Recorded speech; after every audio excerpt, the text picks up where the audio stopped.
Welcome back to our channel. నేను మీ Bhargavi. Bit గారేమో ఇంటి దగ్గర చక్కగా లగేజ్ అన్ని ప్యాక్ చేసి ఆటో ఎక్కించారు. రవి గారేమో ఆటో నుంచి లగేజ్ అంతా తీసి ట్రైన్ ఎక్కించారు. సమ్మర్ వెకేషన్కి అమ్మ వాళ్ళ ఇంటికి వస్తున్నాము.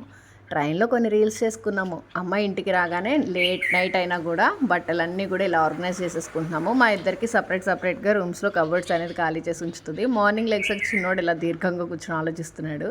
సడన్గా అమ్మమ్మ ఇంటికి వెళ్ళి సర్ప్రైజ్ ఇచ్చాం. మార్నింగ్ వంట చేసుకుని తినేసి చక్కగా అమ్మమ్మ ఇంటికి వెళ్ళిపోయామన్నమాట. అమ్మమ్మ నిజంగా షాక్ అయ్యారు.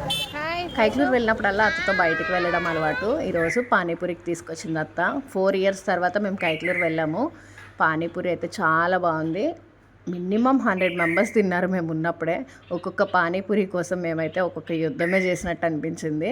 పానీపూరి దగ్గర క్రౌడ్ ఉండడం చాలాసార్లు చూస్తాం, కానీ ఇంత క్రౌడ్ అయితే చూడలేదు. అస్సలు గాలి లేదు. అయినా కూడా వదిలిపెట్టకుండా ప్రతి పూరి కోసం వెయిట్ చేస్తూనే ఉన్నాము. ఇరిటేషన్ వచ్చేసింది. Thanks for watching.